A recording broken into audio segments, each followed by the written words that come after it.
Terminamos el anterior capítulo, recordáis, con el reinado de Felipe II, los llamados Austrias mayores, junto con su padre Carlos I. Felipe II esquilmó a España.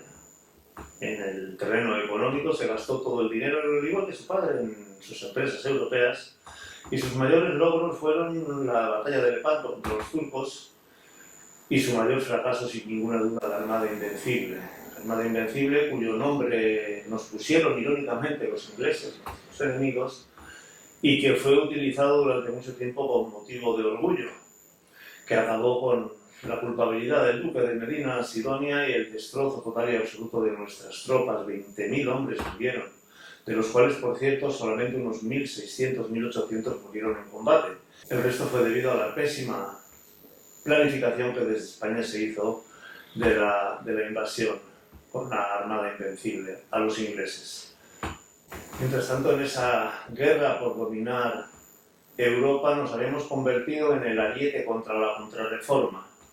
Eso supuso el aceptar las tesis del Concilio de Trento, con lo cual España se aisló total y absolutamente de una Europa que ya respiraba esos aires del renacentismo que le hicieron mucho más brillante en aquellos tiempos.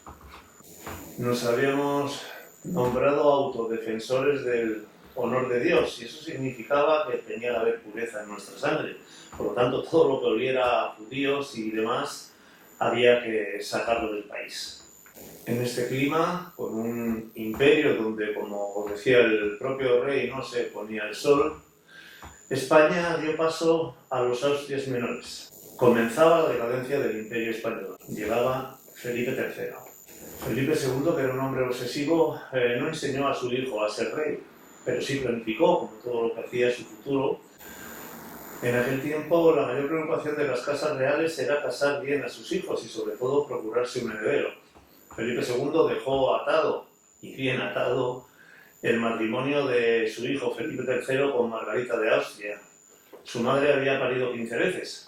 No parecía que hubiera dificultades para obtener un heredero. Y así fue. Margarita tuvo 2 hijas y el tercero, ya un niño, se convirtió en el heredero a la corona, el futuro Felipe IV. Margarita murió joven, a los 27 años, y Felipe, parece que muy afectado por la muerte de su esposa, nunca se volvió a casar.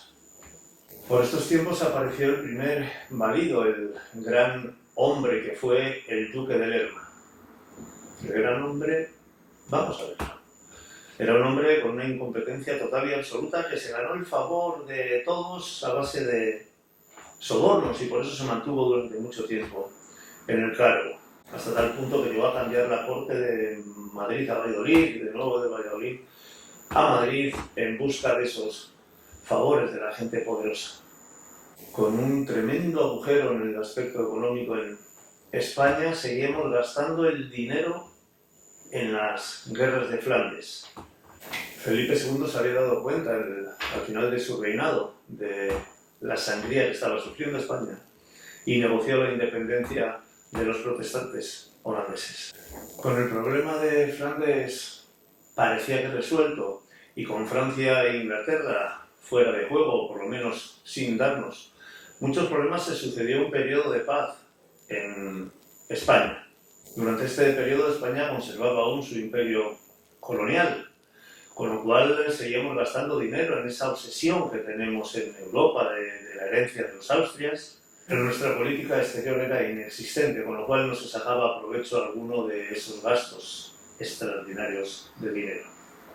Murió el duque de Lerma, lo que parecía que podría, si encontrábamos a un sucesor válido, que los problemas de España se fueran solucionando poco a poco. Pero 3-4 años más tarde el rey murió también y dimos paso a otro válido que dio mucho que hablar en la historia de España, el conde duque de Olivares. Tras el fallecimiento de Felipe III, el heredero al trono, Felipe IV, que pasó a la historia como el rey pasmado, en esa costumbre tan española que tenemos de poner apodos a todo el mundo, aunque los aduladores de la corte le llamaban el rey grande o el rey planeta, lo cierto es que España estaba perdiendo a pasos agigantados su poder en Europa. Francia nos adelantaba sin intermitente y Holanda e Inglaterra se hacían fuertes en el mar. En palabras de Quevedo, Felipe IV era más grande cuanto más tierra le quitaban, exactamente igual que los agujeros. No parecía que Felipe IV era muy aficionado al trabajo, aunque sí lo era, a los saraos y a la caza, como también lo fue su padre. Dejó el reino en manos de su valido, el conde duque de Olivares. El conde duque de Olivares no tenía el afán de amasar dinero como su predecesor, el duque de Lerma. Su deseo era mandar, y es verdad que lo intentó con buena voluntad, pero quizás puso en marcha proyectos demasiado adelantados para su tiempo.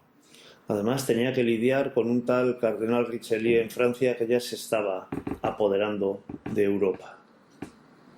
El mayor error del conde duque de Olivares, en su afán por volver a crear esa España imperialista, fue reanudar las guerras de Flandes. Flandes se convirtió en otra sangría para España a pesar de alguna victoria significativa, como la famosa rendición de Breda, pero tras la intervención de otros países como Francia y Suecia, que temían que España recuperara su hegemonía en Europa, la cosa fue de mal en peor. Tras la derrota de Rocroi, el mito de la España invencible se desmoronó por completo, un mito que teníamos instalado en la conciencia europea desde las campañas del Gran Capitán. Tras el estrepitoso fracaso en la política exterior, el conde duque de Olivares intentó modernizar España. Para ello había que suprimir los fueros y privilegios de catalanes, aragoneses y demás. Una tarea probablemente demasiado adelantada para aquel tiempo. Todas las reformas pasaban por intentar acabar con aquella ancestral costumbre de nuestro país por la limpieza de sangre. Difícil tarea para el conde duque de Olivares. El conde duque intentó sin éxito reformar el estado financiero, una nueva sangría económica que tuvieron que pagar una vez más los pobres, la gente de clase media y baja. Es decir, el pueblo, el sufrido contribuyente. ¿Les suena? La inflación galopante, revueltas en Cataluña que además estaban apoyadas por los franceses, aunque ahí sí que intervino el conde duque ganando esa batalla. Rebelión en Portugal, revueltas en Andalucía. España estaba hecha unos zorros. El panorama era desolador. Aumentaban los impuestos, revueltas por todas partes. El conde duque de Olivares empezó a recibir críticas feroces y fue destituido. En su lugar, su sobrino. Felipe IV murió a los 60 años con una España destrozada en casi todos los terrenos. De aquella época es el soneto de Quevedo: miré los muros de la patria mía si un tiempo fuertes ya desmoronados. No vamos a entrar a describir las limitaciones tanto físicas como mentales del último de los Austrias, Carlos II.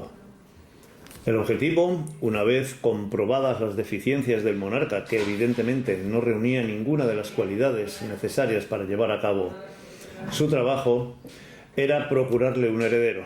Para ello lo casaron con 17 años con María Luisa de Orleans. No fue posible, ni en este caso ni en su segundo matrimonio. María Luisa falleció a los 27 años y Carlos II se casó en segundas nupcias con Mariana de Neoburgo. Tampoco fue posible concebir un heredero a pesar de que Mariana venía de una familia bastante fecunda. El embajador de Venecia definió la situación de España como una serie ininterrumpida de calamidades. Carlos se dejó gobernar, o no tuvo otro remedio debido a su incapacidad por sus dos esposas. España tocó fondo. España no estaba para declarar la guerra a nadie, y menos para pelear. Como consecuencia, los franceses nos arrebataron el Franco Condado, invadieron Cataluña y Flandes. Aunque aquí nos dejaron algún territorio, no les interesaba mucho, no era muy rentable ocupar todo aquello, y para España seguía siendo una sangría. Con la salud del rey empeorando, movimientos de ajedrez por toda Europa para buscar un heredero al trono de España. España era un pastel apetecible, y ahí estaban peleando por un lado la rama de los Borbones, con el nieto del rey Luis XIV de Francia, y la rama de los Austrias con el archiduque Carlos. Como era de esperar, Inglaterra y Holanda apoyaron la propuesta austriaca, cualquier cosa, con tal de evitar la supremacía francesa en Europa. ¿Y en España qué pensábamos? Realmente al pueblo español le daba exactamente igual, absolutamente agotado por la decadencia total en los últimos años de nuestro país.